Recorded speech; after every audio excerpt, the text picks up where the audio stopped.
hard work, you cannot really say that for the promotion one has to wait for 2 to 3 years. If something is not coming your way, then you make your own path, which is what you did. And which is what brings me to my question: what was that transition like from empire life to academia?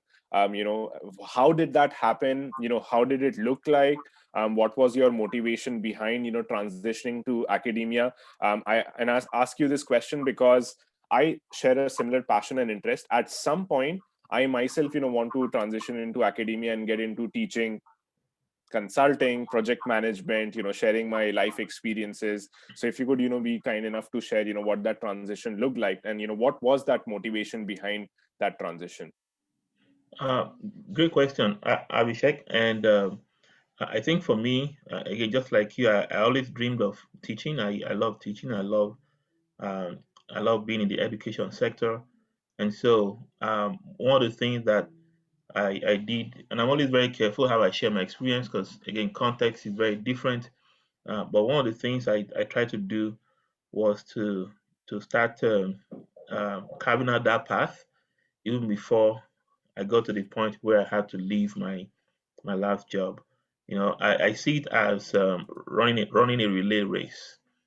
If you notice the folk that run relay races, the person who is receiving the baton Mm. doesn't just stand still and receive the baton. They start kind of running a little bit. They start jogging, moving forward.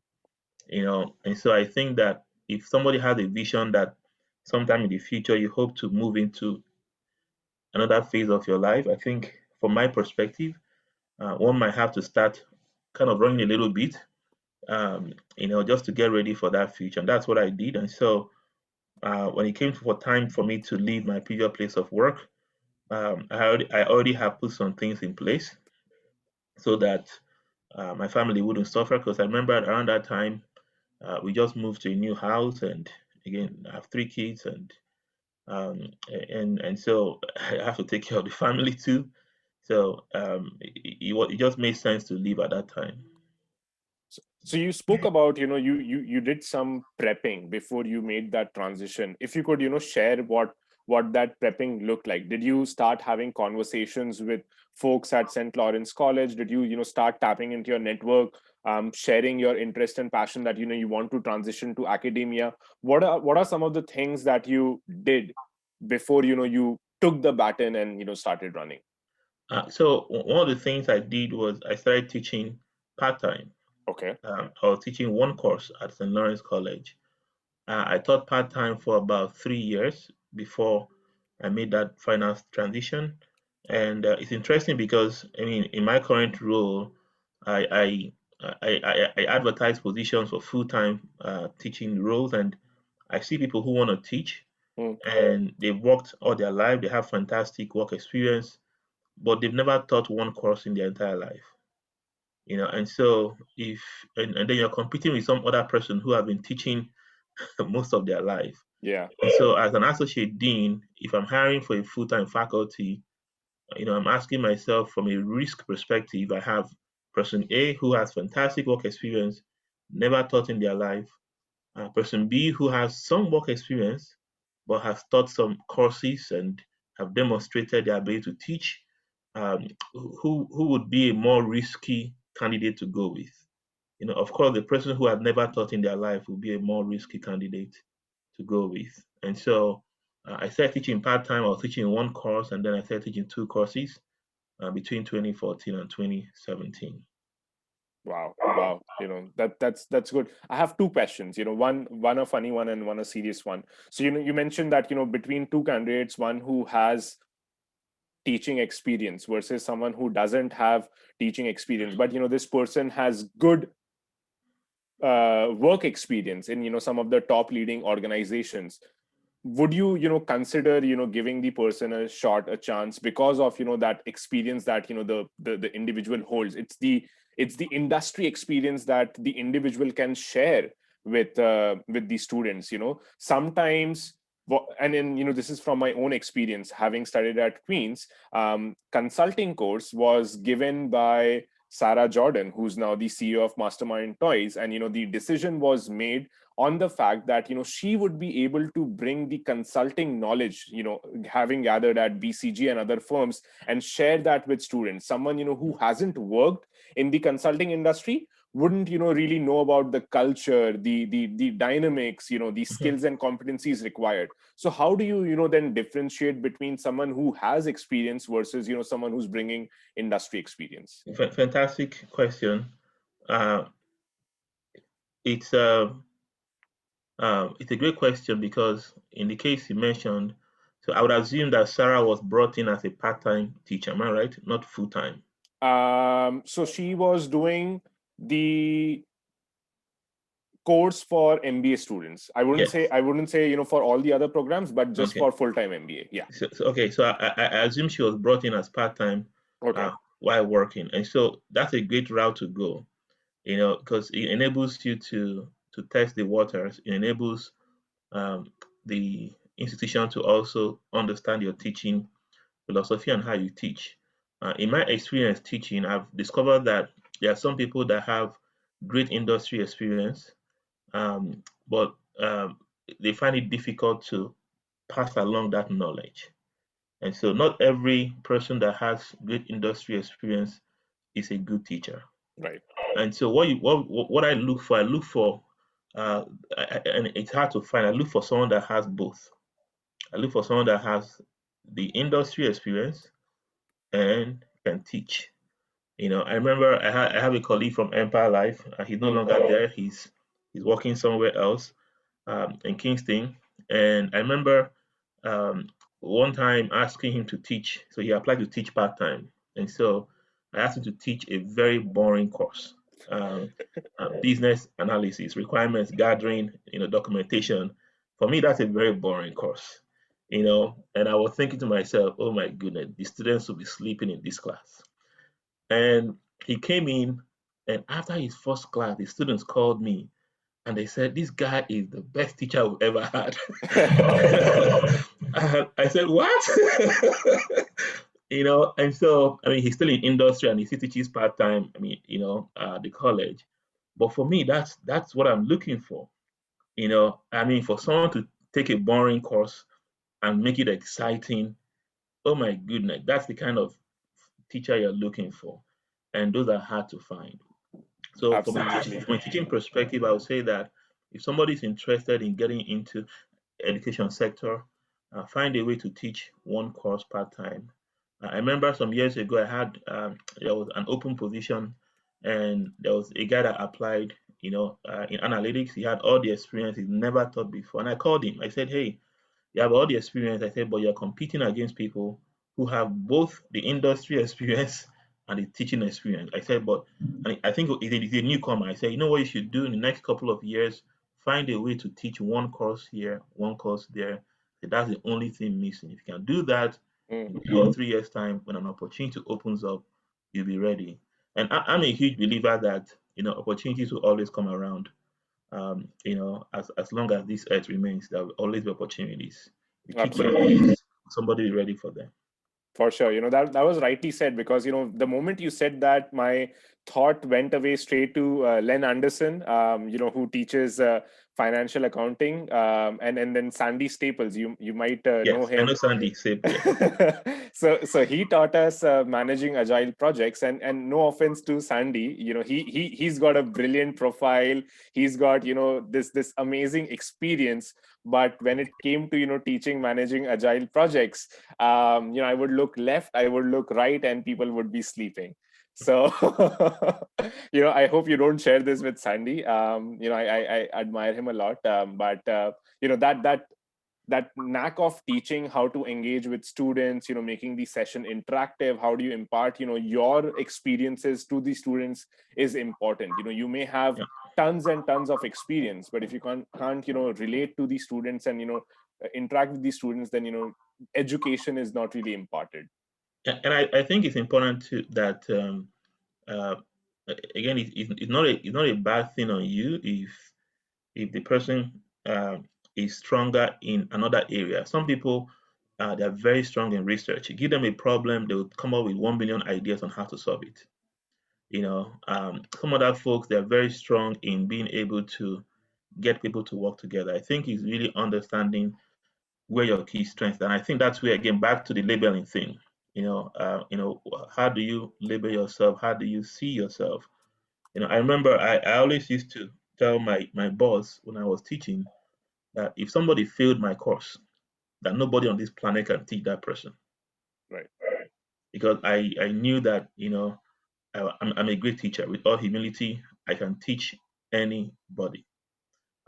And people hardly fail my courses because I believe that part of our role as teachers is to pass knowledge to the next generation. It's about knowledge transfer. It's not about, who passes or who fails. And so I always tell my students when they come to my class, I say, hey, don't worry about failing. Because I want you to learn. Don't just pass. And so I say, if you come with the attitude to learn, passing is secondary. Right. And so I think that, and so that's why I love teaching, because I believe that great teachers, if your students are failing your class, if you have students failing your class, and my perspective, something is wrong, because teaching is about passing knowledge. Absolutely. So my second question, and before I let others ask their questions, I'm pretty sure everyone has a lot of questions to ask you. The funny question: would you say that giving tuitions to kids count as teaching experience? Giving like tuition to kids count as Yes. teaching experience. I wouldn't say kids. High school students, first year students, second year students, college students as well. Every experience is a valid experience, depending on the context. So if you're teaching, elementary school students, and your goal is to be an elementary school teacher, that's a fantastic experience to have. Now, if you're teaching high school students and that's your goal, fantastic experience to have. Now, if you want to teach in, let's say, college or university, then it may make sense to get experience teaching people at that level. Right. Because most of us know that teaching kids, you may be fantastic at teaching university level classes, and they put you in elementary school, and after 30 minutes, you're like, get me out of here. Because teaching elementary school students, oh my goodness, that's a different ball game. And so Absolutely. it really depends on the context, on where your strength lies. There's some folks who are fantastic. My children, some of their teachers, I don't know how they do it. Those guys are fantastic. I can't do it. I'm a good teacher. I cannot teach that level. But That when it is comes to college, university level, I know I'm great at doing that. rightly said. Thank you. Thank you so much for that, Patrick. I'm going to take a pause and I'm going to, transfer the reins to the audience and, encourage them to ask questions, please. Liliana, Yetunde, Shanu, please go ahead. Yes. So hi, Patrick.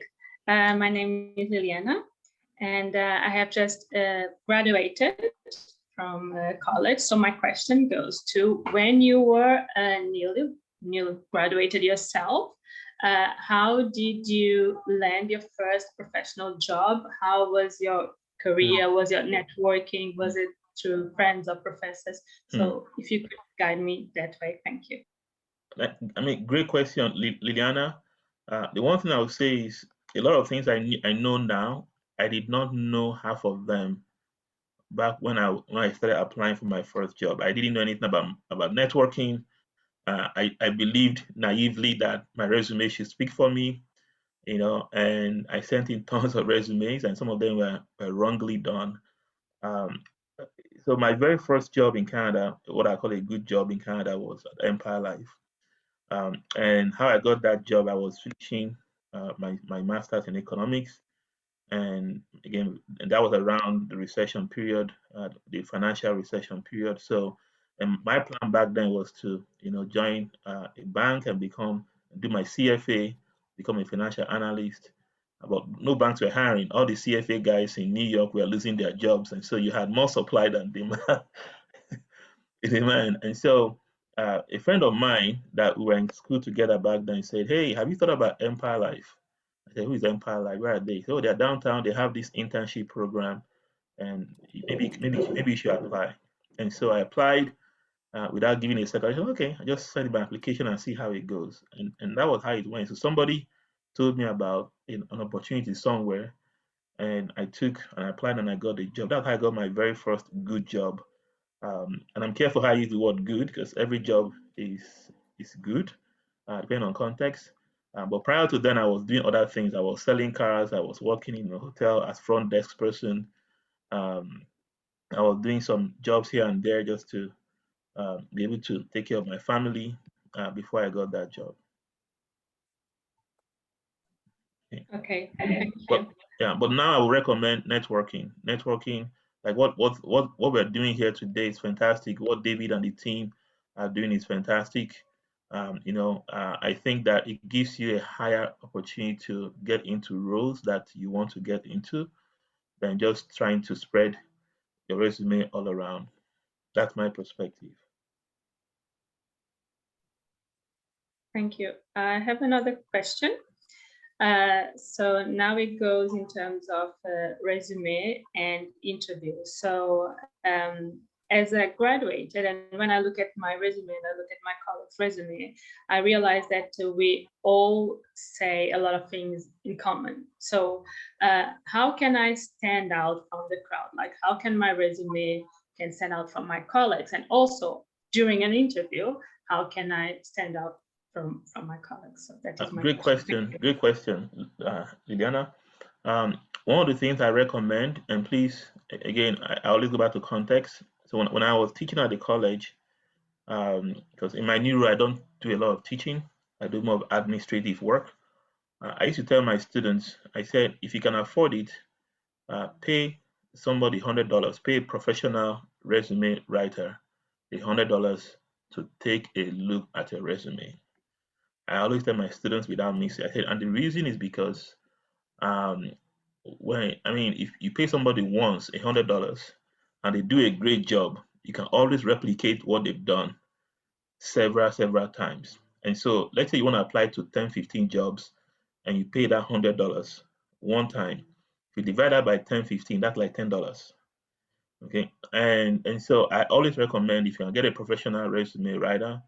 I had a friend that was into that business. I don't know if she's still into it, but I noticed that whenever she reviewed somebody's resume and sent it back to them, now again, she doesn't embellish it or say what it shouldn't say.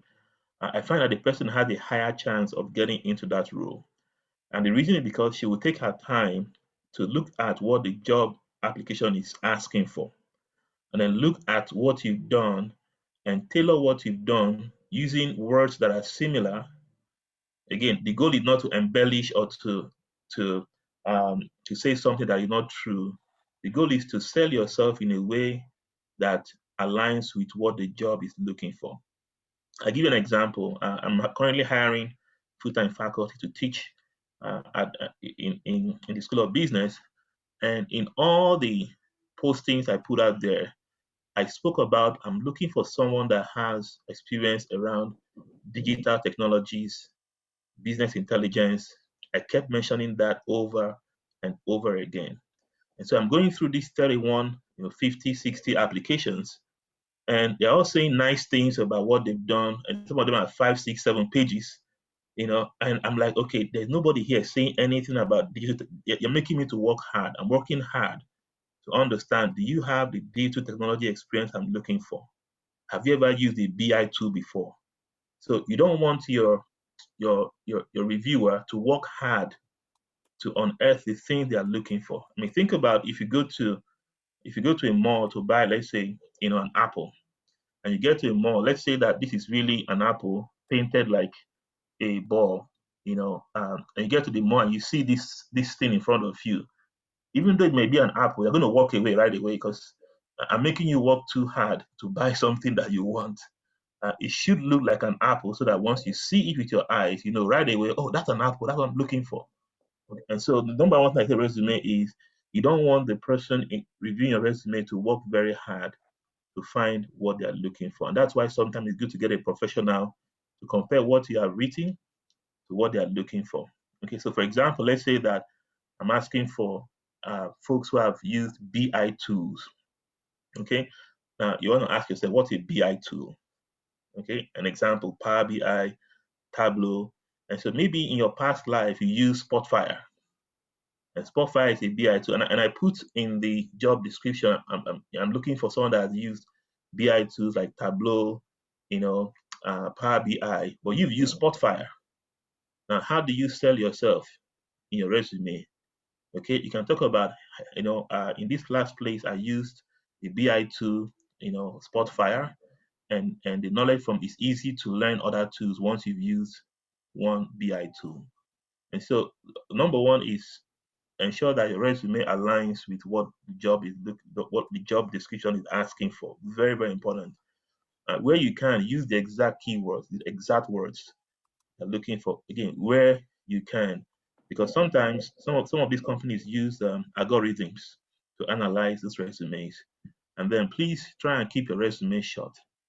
Maximum any resume should be, my perspective, 3 pages maximum.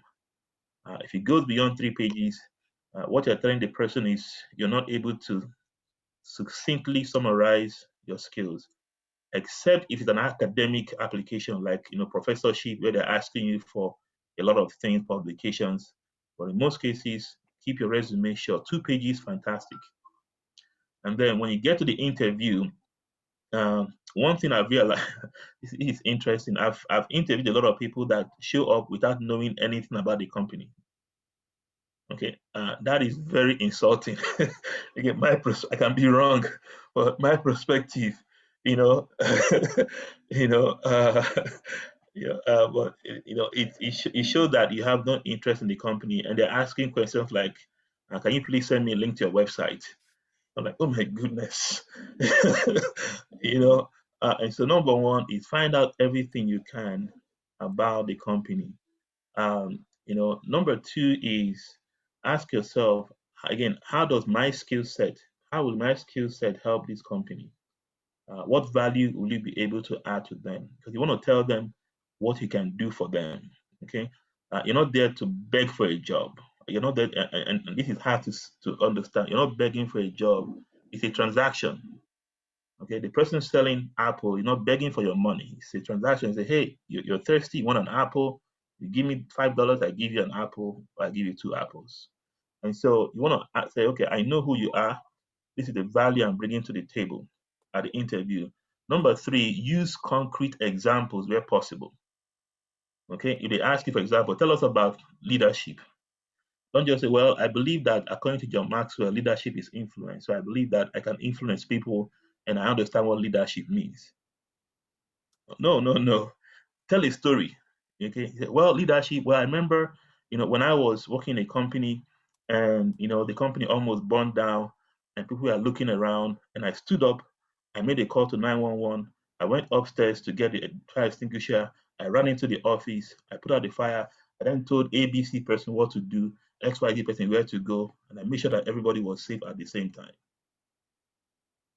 Even if they don't ask you, every question, look for a way to use concrete examples. People don't forget stories, but they forget theories. Okay. So that's how to stand out in the interview. And then smile. Okay, smile at the interview. And one last thing at the interview, please don't say bad things about your previous place of work.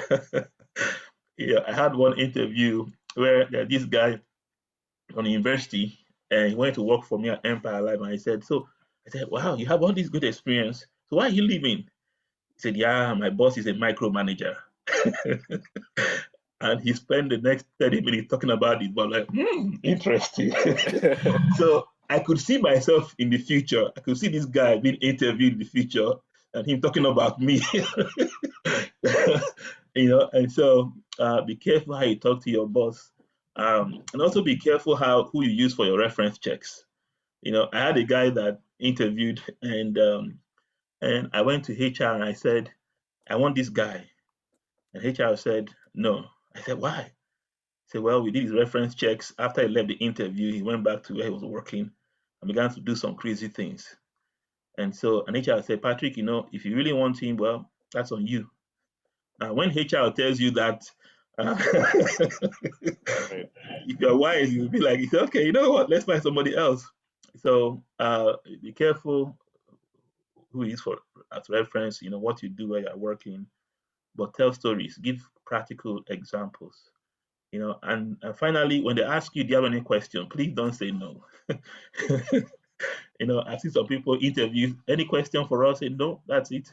I'm like, really? Like, I find 2 or 3 questions. Very, if possible, find 2 strategic questions and 1 operational question. Strategic in the sense of long term, about the company's position in the marketplace, something about how the company is doing financially. If they're a public company, look for their financial statements, go through it. And then one thing about operational, about your boss, what do you look for in someone I want to employ? What are some things? What are your goals? What are you hoping to achieve?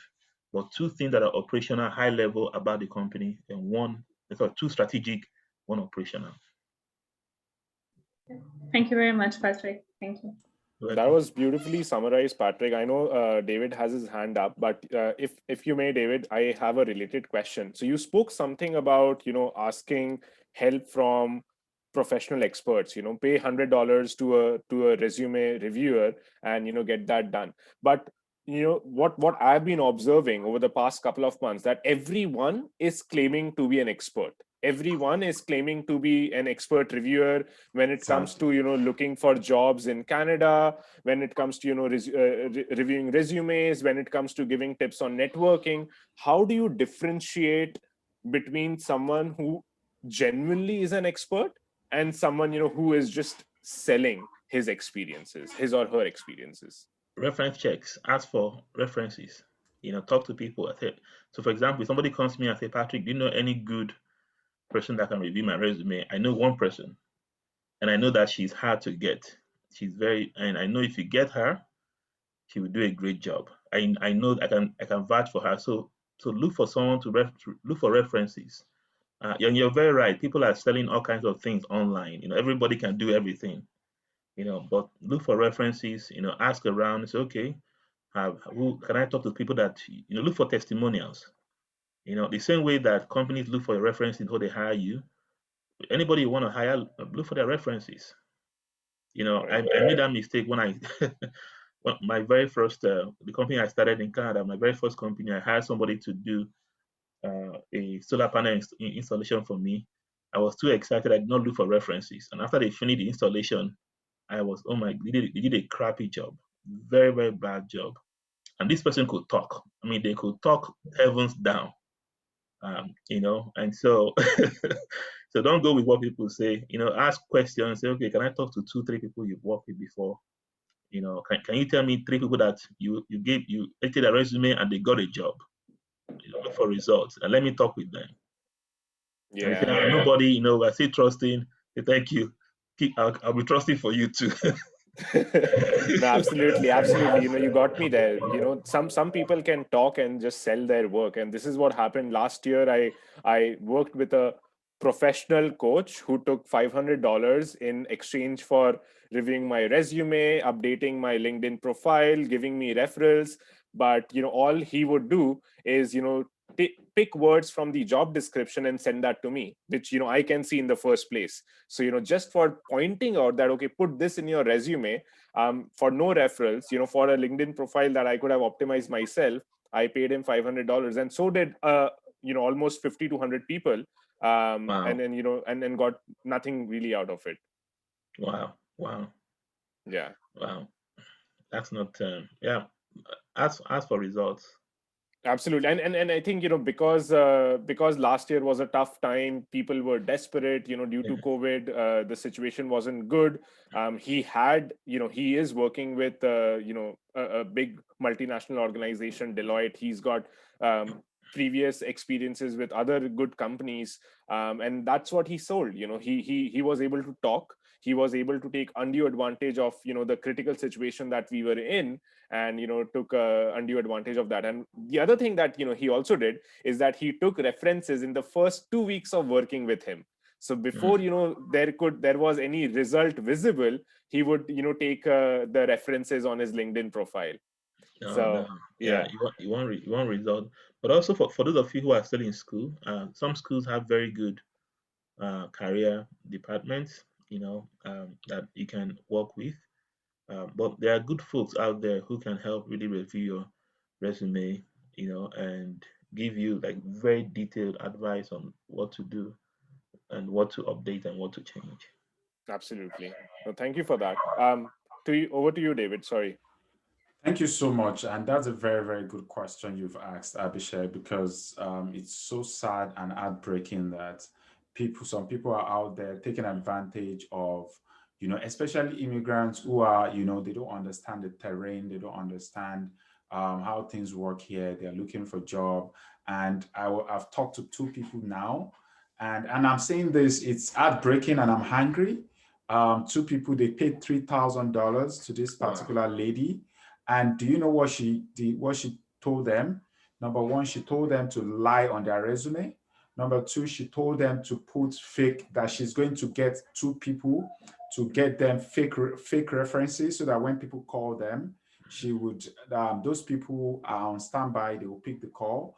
Number three, she told people that they should lie on experience, that they've done this, that they should just call a friend who has done something similar, like do like informational call saying, oh, what do you do in your day to day? Tell me about and how a typical project goes. And those ones will be telling them, and they'll be writing that down, and they will put it on their resume, that they should put it on their resume, and then they should say that they did the work.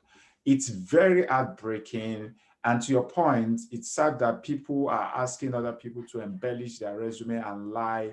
And the two people who reached out to me regarding that, I said, you know what? I don't have the, I can't tell you what to do, but obviously it is wrong. But again, I don't know. You didn't pay $3,000 to me, so go and figure it out with that person. But I think it is wrong. So, like Patrick rightly said, if anybody comes to you, there are so many of some of them, like Abhishek rightly said, they even have like testimonials. They'll tell you how you can make six figures, how they made six figures for their first job, and how in 1 year they made $1 million and all that. If it sounds too good to be true, it is too good to be true. Anywhere worthwhile going, you are supposed to, you're supposed to work hard, really. It's supposed to it's going to take some time. So again, I think don't look for magic pill. And I know a lot of people have reached out to me and tell me that, okay, so what you are providing to people on Fresh Start Hub for free, people pay a lot of money to get it. And that when people don't pay, they don't value it. I know that it's possible. That's a possibility. But I can tell you one thing for sure. Myself and the team, we are genuinely committed to seeing people succeed. And do we have the intent of charging people money? Not at this point. But I beg you to please utilize these resources, because we may be pushed to the point where we would have to start charging a membership fee. I'm very serious, because it's very heartbreaking when you see all these people being cheated out on their money, and you know that the answers that people are actually looking for out there is like, people can find it. Sometimes I'm saying this for free, and Patrick can attest to what I'm saying. Even the podcast alone, listening to the stories and the strategies and the tips that the podcast guests have shared, if you utilize it, I can guarantee you that you see results. So please utilize these resources. It's absolutely free. And that leads me to my question. So I'm sorry that I had to rant. It's just very heartbreaking. It breaks my heart that people are being cheated on their money. So, Patrick, so I'll give you two scenarios. So let's say that I reach out to you, for example, and I say I want to have a coffee chat with you. And then you say, okay, let's have a chat. We have the chat, and then I took notes, and you gave me some advice, and I left, right? And then versus another person who came into the chat, asked questions, thoughtful questions, and then ask you one question. What are the challenges that you're going through right now on your job and on your team? And then you share those challenges with that person, and the person goes back and try to do some research and give you recommendations of how to solve your problem. So if an opportunity show up, who would you give a chance and why, out of those two characters? Thank you very much, David, for asking. Before I answer that question, I just want to touch on something you said, about the 3,000, about embellishing. Please, never, ever, ever lie on your resume, on your cover letter. It's not worth it. It's not worth it. It's not worth it.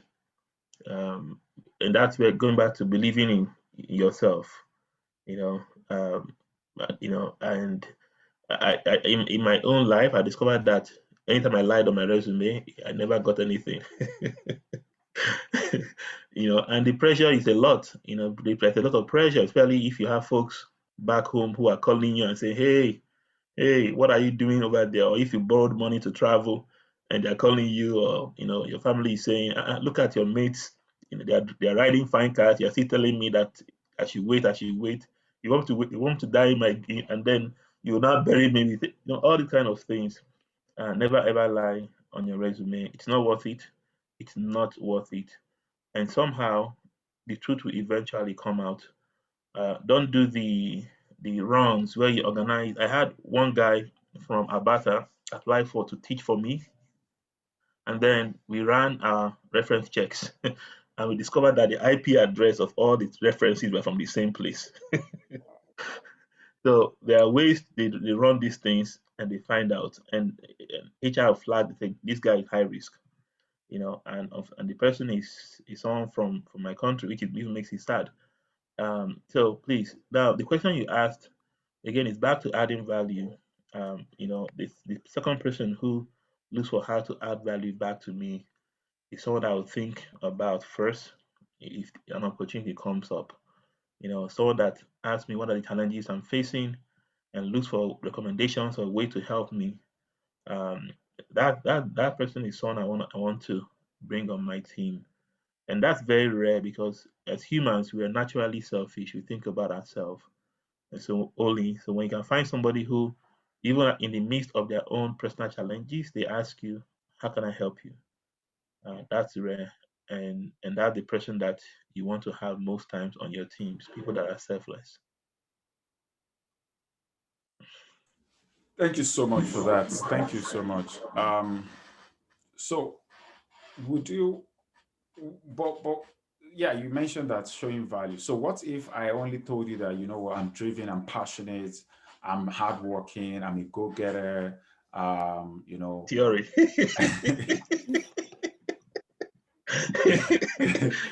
You won't tell me that you're lazy now, will you? I mean, anybody I come there and say, David, I need a job, but I'm lazy. I don't work hard.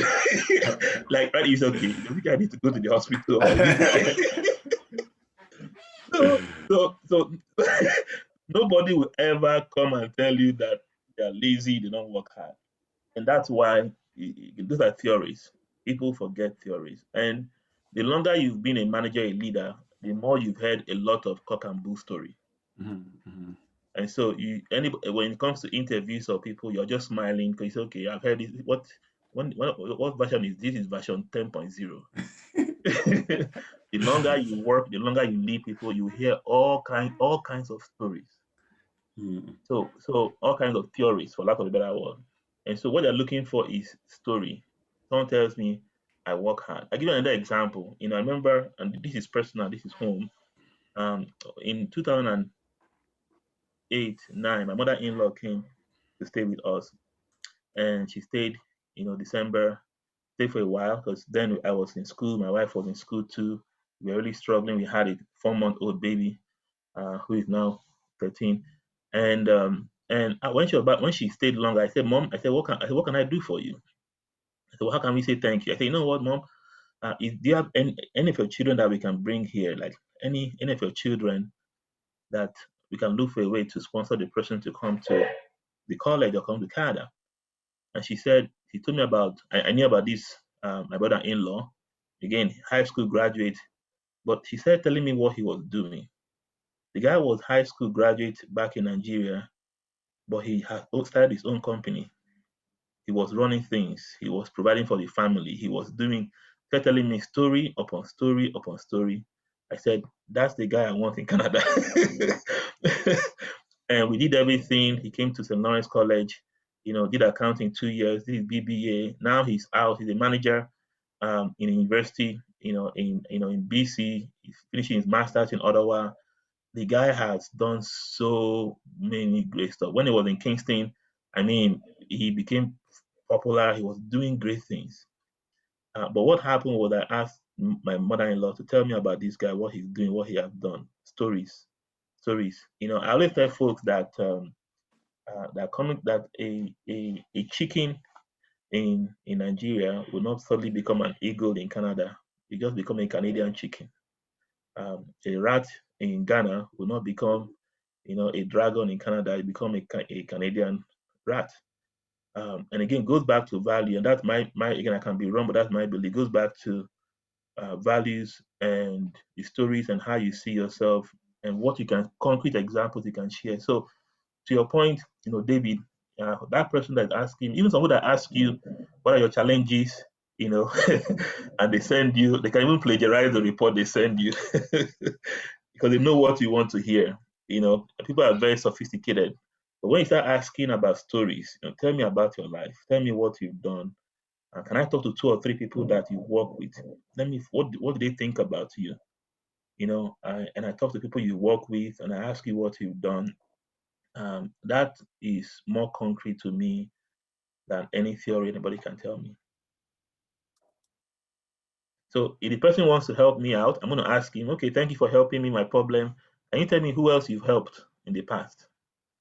They, well, you're the first person. I said, okay, what about in your neighborhood? Have you volunteered in your neighborhood to do something? I remember one time I was hiring for a role in my previous place of work, and I had all these resumes, fantastic resumes, great experiences. And I started looking at the community services. Okay, let me see who has volunteered here. Started looking, okay, who has volunteered in the community? Why? Because for me, when somebody brings out their time to do something for other people free, that speaks to that person's personal value. So I began to look at the community, the resume where you have community stuff you've done. I started looking at that. Okay, what have they done in the community? I started looking at that. And the person I ended up hiring, who is now the manager at Empire, who replaced me, was a youth leader in their community. I said, okay, I want to talk to this guy. And I'm so glad I did, because he turned out to be a selfless, hardworking young man. Wow. Thank you so much for that. So my final question is, so for people, because a lot of immigrants struggle with, the Canadian work experience. You don't have Canada work experience. And as a result, so many people settle for jobs that are way lower than their skill set or their experience, with the hope that, after some time, they will transition into the roles that are commensurate with their skill sets. But some of them get pigeonholed into that role that they are currently doing in Canada, and it becomes a struggle. So for someone who may be on this call, who may be in that situation, what is your candid advice for them? Maybe they have like 15 years experience, 20 years experience, and then settling for an entry-level role and all that. What would you say? How should they do it? What should they do? It's a tough question, David. It's a very tough question, because each of us who are newcomers, our stories and what drives us is very, very unique. The one thing I would say is have a plan. You need have a plan. Have a plan. Have a plan. Have a plan, and find a way to hang out with the crowd that are already doing what you want to do. Have a plan. Have a plan. Nothing just happens. I remember when I was at Empire and I started doing my executive MBA, the Cornell Queen's MBA program. People are asking me, why in the world are you wasting money doing an MBA? You don't need, you have a good job, you're already fine where you are. You don't need to do all of that. But I knew in my head that I wanted to, have a global impact. I wanted to do something. I just knew that I saw myself big. I had a different vision, and so I just had a plan, and I began to hang around a different set of people. I was hanging around people that were doing the things I wanted to do, so that I could stay challenged. But it's very difficult, especially if you have financial responsibilities, and there are people back home who are depending on you. It's very difficult, but have a plan. Have a plan and hang around people that will keep your eyes on the prize. That will keep telling you, hey, you can't settle for less. You can't settle for less. I remember a story I heard many years ago about this farmer that found um, the egg of an eagle and took it home and put it around chickens. And then the egg hatched, and the eagle began to grow up among chickens, and the eagle thought it was a chicken. So the eagle started learning how to, quack like a chicken, or, do all the sound like a chicken and walk like a chicken. Until one day the eagle looked up and saw other eagles flying, and something said, hey, that's where you're meant to be. And each day he couldn't just shake off that feeling. Why am I seeing these guys flying? I feel that I should be there. And so he started trying to fly. The first time he tried, it fell flat. Second time he tried, it fell flat. After a couple of trials, he began to fly, and he left and began to fly among eagles. So I think that, have a plan, and hang around the people that will help you keep your eyes. Now, what does it mean practically? My wife always tells me be practical, to have a plan. And let me share my own experience. So when I was working, again in the insurance company, I knew that I wanted to teach, and so I knew that the first thing was to start teaching part time. So the plan was, okay, how do I start teaching one course part time in the evenings? And so I started teaching part time in the evenings. And I started telling my associate dean, hey, I'd like to teach full time here. I'd like to teach full time here. What do I have to do? I started letting other people know my desire to teach full time. I started looking for programs or courses that I could teach full time, and I even designed a program that I ended up teaching in the program full time, and I ended up being the coordinator full time. Thank you so much. Thank you so much for that. So you spoke earlier about you were at a place and your manager made a comment and you knew that, okay, it was time for me to move on. Where do you draw the line between ambition and impatience? Wow, that's a great question, David. Um, I think it comes back to this. What value have you put on yourself? I think it's a great question. I think one, it comes back to the value you put on yourself. Two, have good people around you who can tell you the truth. That sometimes I remember one job I had, I was very something happened, I was very discouraged. I wanted to leave. I just wanted to leave, and I sent a text to two people that were like mentors to me, and I said, I'm about to make a decision, please, keep me in your prayers. And then I was waiting for my wife to come back because she had gone out with the kids. And she came back and I said, honey, I want to leave this place, you know. And she sat me down, she gave me the talk of my life. And I didn't leave that place at that time, And so I think having people around you who you can trust to look at you and tell you, hey, cool down, slow down, or you know what, it makes sense to move right now. I think for me that has helped a lot. And so I always look for that inner peace regards to that decision to to move or to stay. But I hear you, David. I've seen some people that have been very impatient, and I've been like, I remember when my sister first came to Canada. She was a lawyer back in Nigeria, very successful lawyer. She came and she had to write all her exams before she could even practice law. And when she started, she didn't like the first job she got. Now one day we were driving and she was complaining and telling me, and I said, sis, everybody pays their dues. You're paying your dues. Just be patient.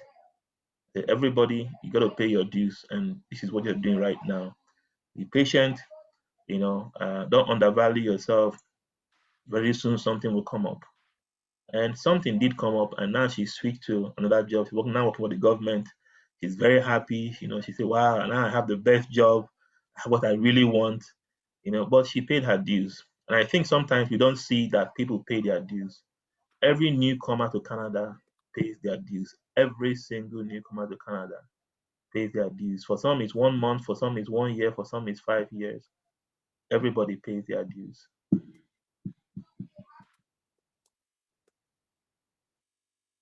Thank you. Thank you so much for sharing that, Patrick. I know, Yetunde, you've been wanting to ask a question for a while. So I'm going to, let you ask that question. All right. Thank you, Abhishek. Thank you, Patrick, for your time this evening. I've taken a lot of notes from what you've mentioned, and I can completely agree with you and David as well. We've definitely paid our dues. I also went to Canada recently, and then I had to do a customer service job, even though I was a professional back home in Nigeria, but that's one way I've paid my dues, right? and in trying to upskill myself, I also went into the MBA program as well, and I enrolled in the CPA. So that's one way I'm working on myself as well. But I don't know if you mentioned this, but then you said you're into academics now, but was it something you always wanted to do from the onset, or is it something that just fell in your lap, or is it something you saw, like, is it something you always wanted to do? Or because I know you said you mentioned the CFA and and things like that, and you work in insurance, you work here and there. Was teaching, was academic something you always wanted to do from the get-go, or it just something you just fell into? I'm quite curious. So great question, Yetunde. So I did my undergraduate in Ife, chemical engineering in Nigeria, and I've always wanted to teach. I've always loved teaching, but the one thing I didn't want to be, I didn't want to be a professor that only knew theories. I wanted to teach my students theory, but also say, hey, I've done this. And so back then, my plan was, you know what, I'm going to work in the industry, and then eventually I'll go back, do a PhD, and teach. When I came to Canada in 2003, back then, you couldn't work part-time. You had to either be in school or, and so when I finished my master's, I actually started a PhD program back then. But after I got my PR, I stopped my program because I felt that I hadn't worked. I was doing a PhD in engineering, chemical engineering. I was in my second year, and that was in 2007. I decided to stop. I said, you know what, I haven't worked. I'm doing engineering, but do I really want to do engineering as a PhD? And so I stopped. I decided to go and sell cars. I went to do different things. My wife thought I was crazy. Well, I wanted to just experience the world, try different things. Some of those things I regret because I lost money in some of them. But again, everything in life is always useful at one point in time or the other. So I just wanted to teach, and then eventually I started finding my way back to teaching. And right now I'm doing a PhD in the School of Business, focused on digital technologies. I'm in my 40s doing a PhD program. But now I feel more confident that, if should I get my PhD, if I succeed, if I end up teaching again, I will be able to not just explain theory to my students. I can tell them exactly how things work because I've been there, done there, and that's what I've always wanted to do. So it's been a desire for all my life, and I'm happy that I have the opportunity and the privilege to be doing what I love. But it's hard. It's hard. Why? So the CFA was a distraction. Because at some point in time, at a point in my life, as a newcomer, I was getting a lot of calls from back home. I needed money, so I started chasing money. I started doing all kinds of jobs to get money. I did all kinds of things to get money. And then I discovered that something about money, that when you chase money, you don't get it. You don't get it. So I thought that when you chase your passion, that's when money chases you. So I chased money, or I chased it. I can tell stories for the next 2 hours, but I didn't get it. I was losing. The more I chased it, the more I was losing money. But then when I turned around, I began to chase my passion. I discovered that those other things began to chase me. I But agree. Thank you. it's hard for newcomers because there's more pressure on newcomers than people who were born here. So much more pressure on newcomers. So that's why it's more difficult for newcomers to chase their passion, because you feel guilty for chasing your passion instead of chasing money. Yeah, I completely agree, and I can relate. Sometimes like I have a newborn, I have a baby, so that's why sometimes I'm on and off the cameras because I have a little, and I'm in school and I'm also working on my CPA. So it's like, and then there's home, it's like send money, and you're like, there's no money tree here. So I understand it can be really tough for newcomers here, and it's also hard to penetrate into the system as well. It's really tough, and you have to pay your dues, as you rightly said. I completely agree. And I know you mentioned someone who you can vouch for resume. Can you share who the contact of the person, or I have to talk to David because I'm on his platform, so I have to take permission from David. sure, okay, no problem. Yeah. Yeah. All Yeah. right. But again, I would say don't stop pushing. If you know what you want, if you believe in yourself, don't stop pushing. Like what you're doing, connecting with folks like David and Abhishek. Don't stop pushing. Let They're people a know. great resource, by the way. They're absolutely amazing. I had Excellent. a call earlier with Abhishek. Fantastic. Excellent. Sell Yeah. yourself. One thing I realized, when I learned in my role, and I wish I'm careful what I say because I'm being recorded. But one thing I learned when I became the associate dean is that newcomers, we undersell ourselves. Yeah. We call it humility sometimes, or we call it I'll let my work speak for me. We undersell ourselves. We don't lobby. We don't lobby, please lobby. Let everybody know what you want. Let them know I want to be CEO of this company. How do I get there? It's not pride. It's confidence. So lobby, let people know. Again, work hard. Let work hard. Again, you don't want to talk too much and you don't work. No, work hard, do your work, but let people know that, hey, if your manager asks you, so what's your plan? You say, my plan is I need to get to next 2 levels. What do I need to do? Well, nobody ever that's what I want to get to. Start saying it. Start saying it. Let people know that I know my value and this is where I want to get to. On LinkedIn, find posts, find people that are doing what you're doing, like their post, comment in their, put some comment in what they're saying, add your own, find a way to put yourself out there digitally, like boast about in a humble way. Don't undersell yourself, which Yeah, and most it's becoming. do. Sorry, yesterday. Yeah. No, I was gonna say because of the culture we have, I don't know, maybe because of the background we have, we're a bit, on the reserved side of life. And then you come to Canada and it's different. Everyone is trying, you're like, why is this person bragging? It's in quote, not bragging, but you know what I mean, selling Yeah. themselves. Yeah. Like, it's something, or it's a culture that, well, I'm not used to. Let me speak for myself. Or it's not a culture that, I grew up with. We're used to let my work speak for itself, but it's a different ball game here. Here you have to be the one to blow your trumpet, right? Yeah. You have to speak. That's something I'm learning, gradually, so we need to also learn the culture. Yesterday I had to learn, again, like I said at the beginning, I'm an introvert. I Same. had to learn it the hard way, because if you don't speak for yourself, somebody else is speaking for themselves.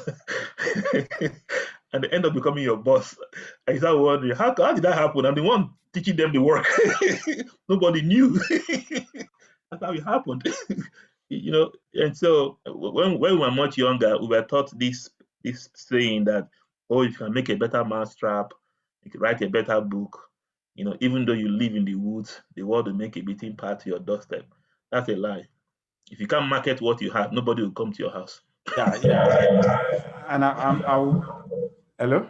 Hello, David, sorry, Okay, go ahead. I'll buttress what you said. It's absolutely true. I remembered when I started working at RBC. Sorry, Uchoma, just 1 minute. So I remember when I started at RBC and I was supporting 2 vice presidents, and I walked to them. So I had a one-on-one with them, one of them, and I said, "How did you become a vice president? What did you do?" And the guy said, he laughed. He said, "Well, interestingly, nobody has asked me this question before, and it's interesting that you, my EA, is the one asking me." I said, "Okay." He said he was an EA. I said, "Oh, that makes my life, that makes it perfect." That he started as an EA at a small IT consulting firm. And so he went back to school to do his MBA. And he said, "David, I will be honest with you, during my MBA, I only had, my highest grade was like 75, but I was building relationships and I was drinking a lot." So he said he was going out to the pub with his friend and I was building relationship. I said, "Okay, interesting." So he said, "Oh, and he started at RBC." See this guy's story. He started at RBC as a BA, as a business analyst, but he has a physics background, a tech background, and also he has an MBA. So when he was frustrated as a BA because he was working in a team that it was frustrating for him. So, and he has a friend that they did MBA together, who was working in capital markets, who was a director. So he went to the friend and told the friend that, "You know what, I'm leaving RBC. I'm frustrated, I'm tired. I've spent 5 years as a contractor, BA. He's been going back and forth because I think as a contractor, you can only spend 2 years maximum and you come back." So he said he wants to completely leave RBC and he's looking at pivoting his career.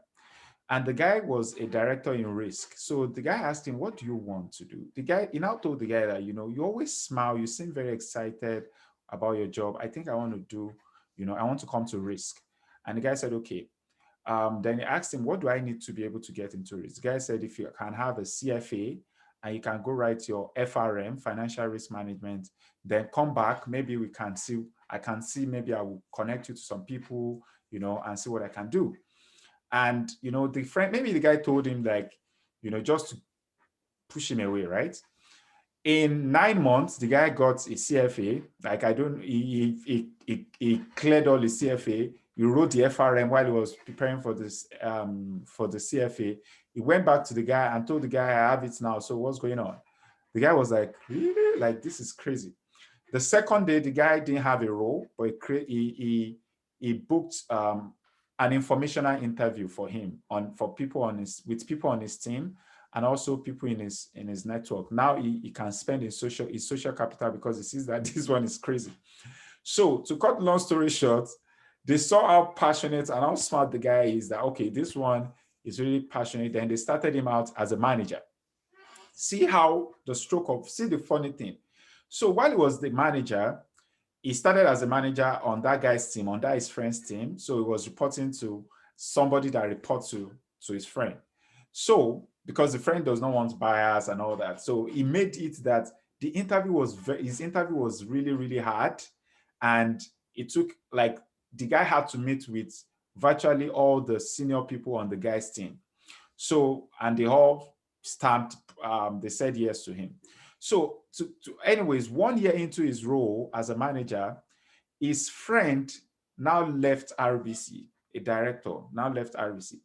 And prior to that time, at RBC and also some other organizations, they can take you from a manager to a director role. Like, it's possible. So they were now looking for a replacement for that, his friend. So they asked his friend that, who will he put forward? So his name was one of the 2 people he nominated. So what now helped him was that they were now looking that, okay, to be able to finally choose from this candidate, which of them has MBA and which of them has a combination of MBA, business and technical experience. Remember that he had this physics background. So that was how they chose him to become a director. So he became a director, and the senior vice president of that team now became his mentor. So to cut long story short, just to save us time today, this guy went on to become a vice president in 3 years. 3 years. 3 years. So what I did was, I asked him, I said, "So if I do the same, will I be able to also be able to move on in my career?" The guy said, "Oh my God, this guy." I said, "Yeah, so what do you think?" He said, "Okay, I should go talk to people across the organization and see what will happen." So I use the same methodology, same method. So I started talking to people within the organization. I will always ask them that, okay, what are the skill sets you're looking for people on your team? And they will tell me all these things. And then I'll ask them the advice, what should I do? They will say, okay, you know what? Go for professional development. So I interpreted their professional development as going back to school. So I applied for my master's program at Coins. And so when I got the admission letter, remember that for those people who have done MBA on this call, when you get an offer letter, they will say you should pay like $5,000 for MBA. Our own was $2,000 to save your seat. So I had not even paid that $2,000. The moment they sent me the admission letter, then I forwarded it to all the people that gave me the advice that said, if you go for professional development, you can come back to me. So I sent it to them that, hey, by the way, you gave me the advice, I took it. Find attached, to be sure that I'm not lying to you, find attached the offer letter, my admission letter to Queen's. Number one, I didn't know, they knew, because all of them were like typical Canadian, they grew up in Canada, the ones I spoke to. So I didn't know that it was very hard to get into Queen's, and Queen's was a very prestigious university. So the first thing first was, how did this guy get into Queen's? Like, one of them even told me that our own daughter wanted to do business at Queen's, that they didn't take her, that she's now a Wilfred Laurier, that she's so mad that because Queen's is a very prestigious, that you got in. The woman said, what did you do? You must be really smart. I said, oh, yes, I do. I was just nodding my head. So the woman then said, she connected to somebody else. To cut the long story short and to save you the time, that was how I transitioned from an executive assistant, somebody who was booking calendar and only booking meetings and all that, to transition into a strategy analyst role. And that's what has helped me so far. And again, my own faith and my physical side of me, they are all intertwined. So I would say a mix of God and hard work and also adopting that strategy. So I just wanted to validate what Patrick said and to let you guys know that, you know, these strategies work. But I will let Uchioma ask a question, and then we are at 7:50. I'm really enjoying this conversation. I love the fact that it's intimate and we can chat. So thank you so much for listening to my ramblings. I hope you were able to pick one or two things from it. So Uchioma, over to you. Hello, everyone. My name is Uchioma Utoha, and I'm from Nigeria. So I'm just very new, very, very new, fresh. I'm still in quarantine. So wow. I wanted to make that connection with Professor Patrick. I know maybe one of my lecturers may have contacted you earlier. I don't know. So it's not a question. It's not a question. So I just want to toot my horn here. So, so this will be an opportunity for me to toot my horn. So I'm an optometrist by profession. I have 14 years of experience as an optometrist. I also have certificate course in business administration, business and entrepreneurship. And I have 2 clinics that I run. So I have a lot of leadership and administrative skills and management skills. I've also taken some courses on what's it called again? On design thinking. And so, like I said, I'm not going to ask you any question today, but I'm seeking for a volunteering role and if possible, an opportunity to transition into administration. Really, that is what I want.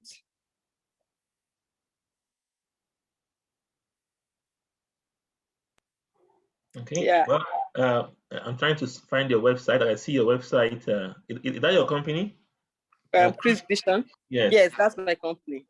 Okay. So again, Uchioma, congratulations on all those achievements. Those are very credible, wonderful achievements that you have and that you bring with you to Canada. So Canada is lucky to have, you know, immigrants like yourself and everyone on this call. And so so glad to hear that. I think you have a lot of things going for you. The good thing I see now is that a lot of in the health sector. So based on what you said, in the health sector, there's a lot of opportunities in this sector.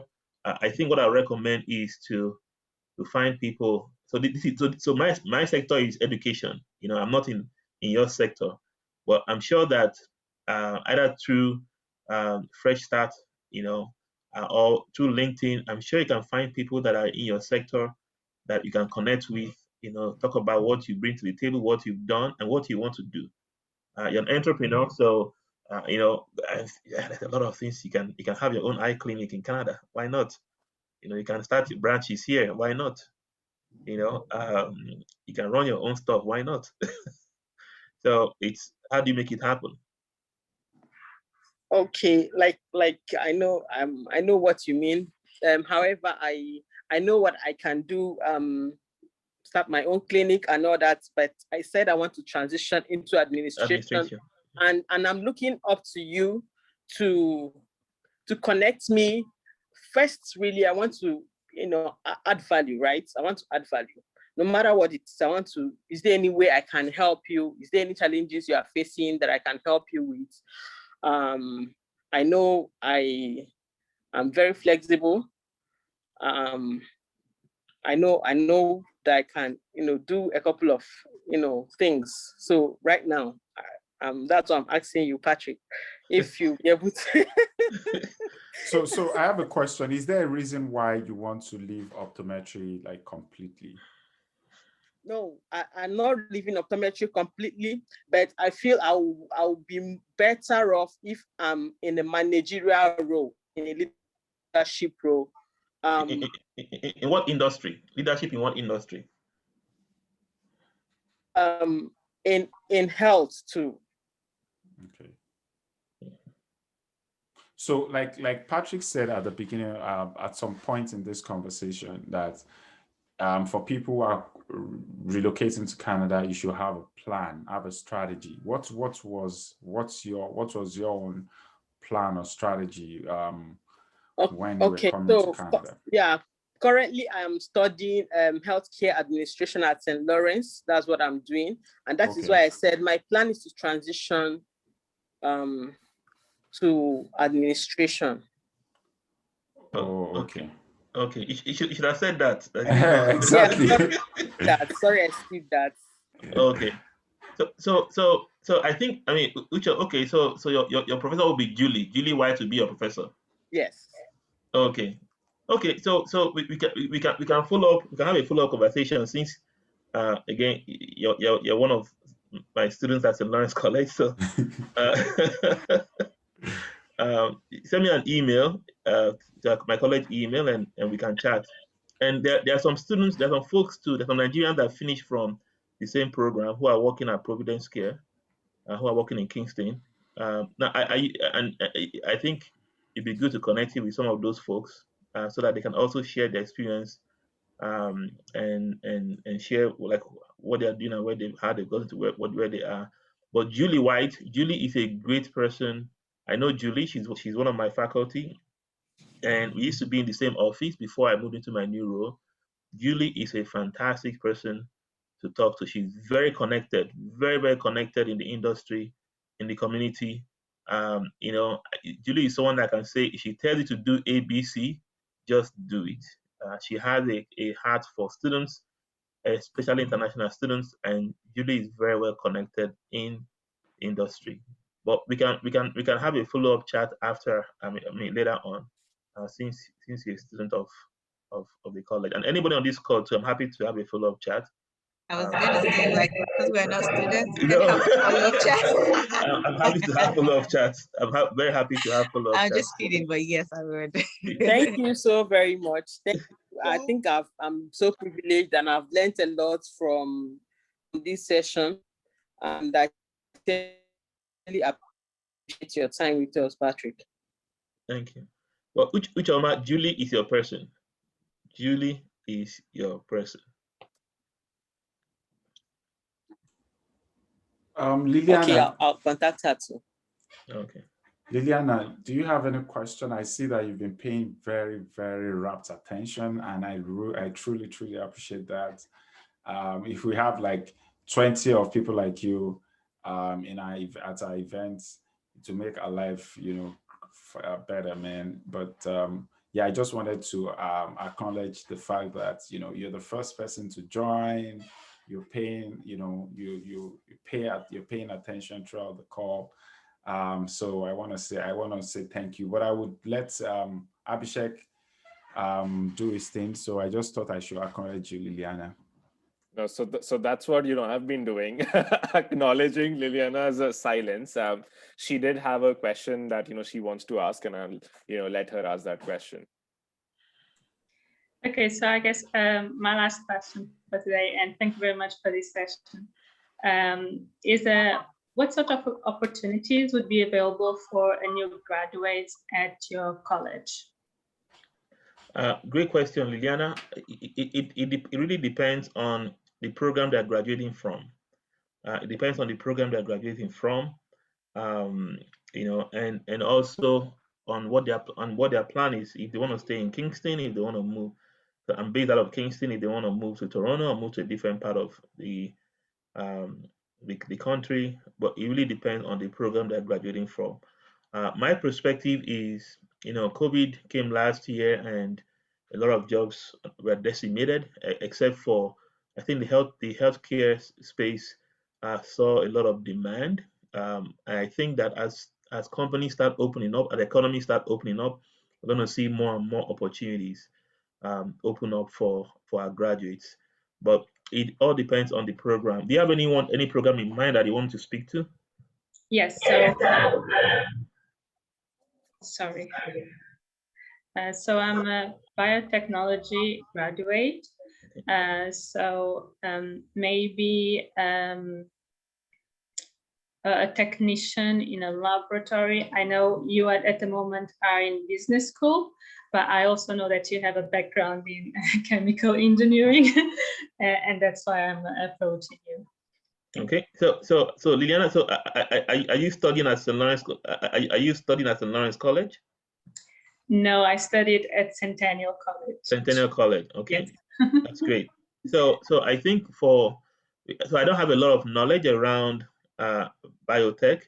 I do have a colleague that I can connect you with. She's the associate dean for our Cornwall campus, but she has a lot of experience and background in that area. So I can connect you with her, and she can provide you more details on the opportunities in that space. Thank you very much. I would appreciate that. Okay. Yeah. So Liliana, are you looking for an opportunity in biotechnology? Yes. So biotechnology field, pharmaceutical food. So in a laboratory. Okay. I would also encourage you to register for our July session with their head of supply chain at Apotex. Mm-hmm. Apotex is one of the largest, I think the largest generic drug manufacturer in Canada, if I'm not mistaken. And also, if you want, I can try to connect you to her before July. If you can send me an email, I would connect both of you together. So yeah, and thank you for speaking up. And again, don't hesitate to ask for help if you need it, and that's why we've set up this, and we will be releasing in the next few days. We'll be releasing the remaining mentors that we have. We have someone from Coca-Cola, we have someone from Mars, we have someone from CIBC, and another person from consulting, PwC. So yeah, we are working hard behind the scene to gather more mentors. So don't hesitate to reach out to us if you have any question. And also for you here today, if you need help with the resume, and he can speak to it himself. I think Abhishek has done a really good job in the last 2 months. He applied to jobs and he got like 20 interviews, Abhishek. Am I correct? Yeah. And four offers. So I think for somebody like that in 2 months, I think he knows what he's doing. So I would say he can point you, he can help you with resume writing and all that. He has deep experience in that. So I would encourage you to really utilize his expertise and his support.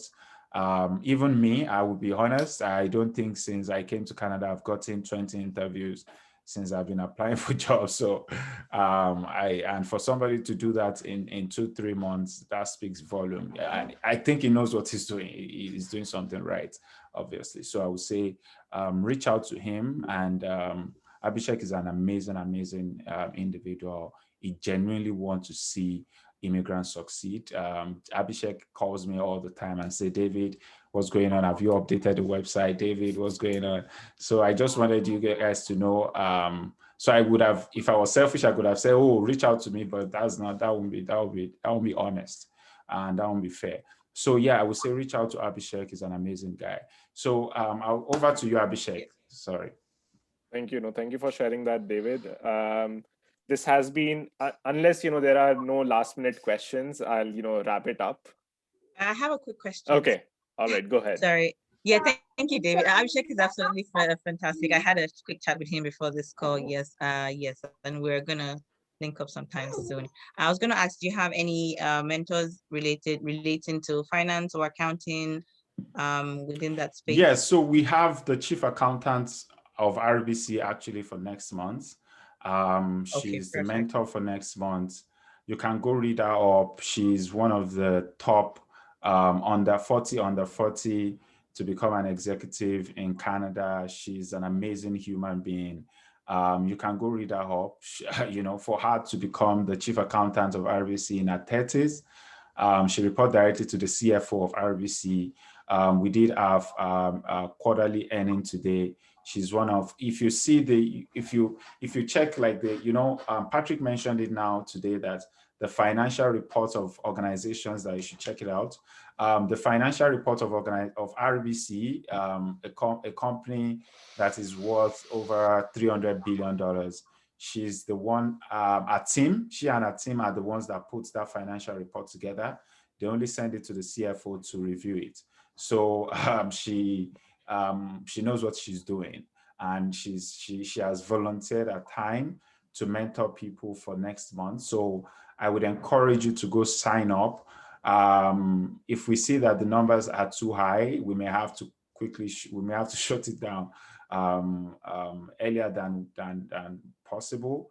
So I would encourage you to apply to register for it, for that session, and come with thoughtful questions, come prepared, and you never know where it will lead. I met Annalisa just at an event, and the relationship for over 2 years now, and the relationship has evolved to where it is today. So yeah, we have some other people in the financial service industry. We have a guy in capital market from CIBC that will also be joining the mentorship.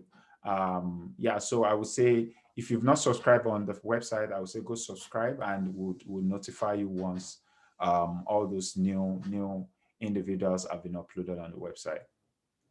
Sure, thank you. And I was going to ask Patrick if he has any other person within his network as well, within the finance, because I know you're in the business school, right? Yeah. So I think you have more than enough through David's and through Fresh Start.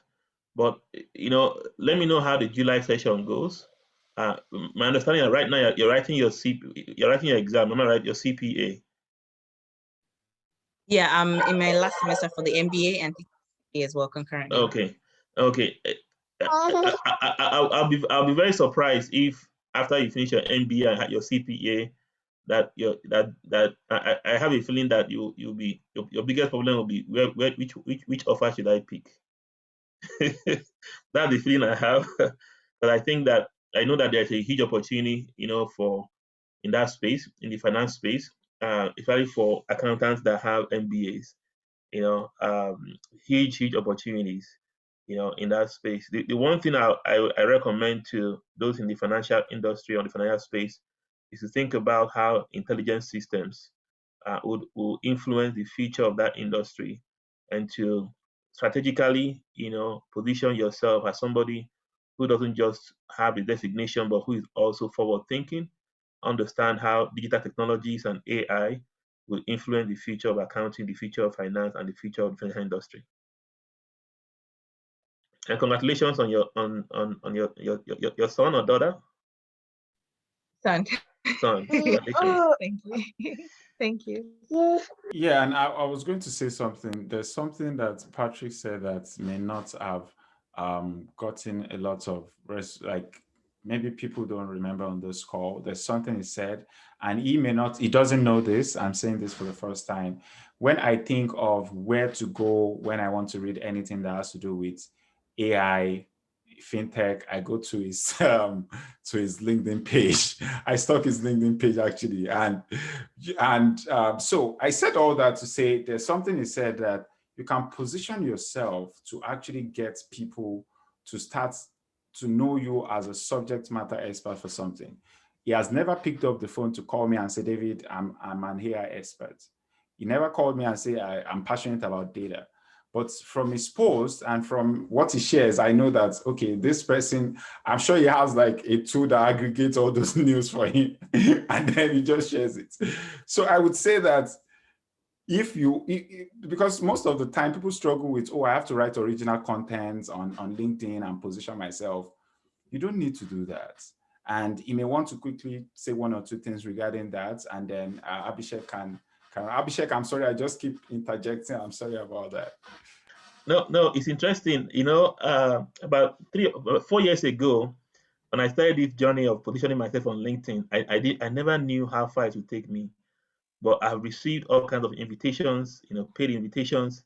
I've been flown to a different part of the country to come and speak on AI. But again, it's my passion. I like talking about data, about intelligent systems, about the future of work. And so what I actually do is those things I post, I try and read them. I find them, and if you notice, most times I don't use my own words. As I read the article, I find one thing they said, I copy and paste, and I quote them. I say, hey, this is from this person, and I post it. And to amaze you that after a while, people start noticing you and start realizing, this person may be an expert in this area. So I would say position yourself. But again, think about the future as you're trying to survive today. As a newcomer, you're trying to survive today. Don't take your eyes off of the future. There's a story. I'll share one more story if I have the chance to, talk about. I remember, there was a story about this man. His name was Gideon. He was asked to go and fight a big army, and he had 30,000 people. And the first thing he did was to say, anybody afraid should go home. And a lot of people went home, and there were about 3,000 left. And then he did one final test. He said they should all go and drink water, and they went and drank water. Some people just put their head in the water and said, drinking the thing. And some other folks were kind of lapping. They scooped the water and put it in their lap, like scooping it like a lap dog and looking around and watching, And he said, okay, the folks who were drinking the water, like lapping it, will be on his final recruiting, on his final team. And for me, that always means that, to keep your eyes open, to look into the future. As you're drinking the water and trying to survive today, don't be buried by today's pressure, that you forget to look ahead. And I say that because right now, so I'm recruiting for, someone to teach accounting at the college, and I had a lot of applications, but I can count on one finger how many of those applications really are people who are forward-looking, who are thinking about accounting, the future of accounting. Because I said I need somebody who knows not just accounting, but who knows about intelligent systems, BI, AI. That's what I need on my faculty team, because that's the future. That's where the world is heading to. And so it's important as newcomers that we don't only think about how to survive today, but we position ourselves for the future, because the future will be different from today. Absolutely. That was beautifully said, Patrick. what we are experiencing today will not be the same tomorrow. It's changing. Digital transformation, AI, machine learning, these things are going to take over, and we can see that happening with the organizations, with the initiatives that they are undertaking nowadays. So that's rightly said. We work on ourselves today so that we can be competent tomorrow. With that said, I'm gonna round off, our wonderful mentorship session today. This has been an incredible mentorship session. Thank you so much, Patrick, for sharing all your valuable insights. I have, so many important lessons here, but something that you said right away off the bat is that put a tag on yourself. We should not forget what we are worth of. We have skills, competencies, and experiences, and we should not let anyone tell us otherwise. The other thing that you mentioned was don't forget to tell stories. People can forget theories, but stories everyone remembers, and that is such a big big takeaway for me. And there's a third thing. I have a huge list, so let me find that. Looking for references to validate the experts. In today's era where everyone is claiming to be experts on something or the other, the least that we can do is look for references and validate those checks and those stories, so that we can confirm what they are talking about. And I think that is very, very important, because in Canada we are looking at 1.2 million immigrants coming over the next 3 years, and that's only going to increase. 5 million immigrants over the next 5 years, and there are going to be a lot of people who position themselves as people who can help you find jobs. So we need to be very consistent and coherent in how we go about looking for those. So those are the top 3 takeaways, and I have a lot more. In light of the time that we have, I'm not going to go through all the takeaways, but I'm going to have a post on everything that I've taken away from this session. But I really want to thank you for your time and sharing all your valuable insights with us. It's been a very, very valuable session. Thank you so much, Patrick. And to all the attendees, thank you. Thank you so much. Thank you so much. Thank you. Thank you, Patrick. Thank you. And to the Fresh Start team as well. Thank you. Thank you. All right. Thank you so Thank much, you, everyone. Thank you, Yeah. Thank you. everyone. Thank you, Fresh Start. Yeah. All right. All right. Take care, everyone. Have a great evening. Thank you. Yeah, Bye-bye. thank you. Bye. Thank you, Patrick.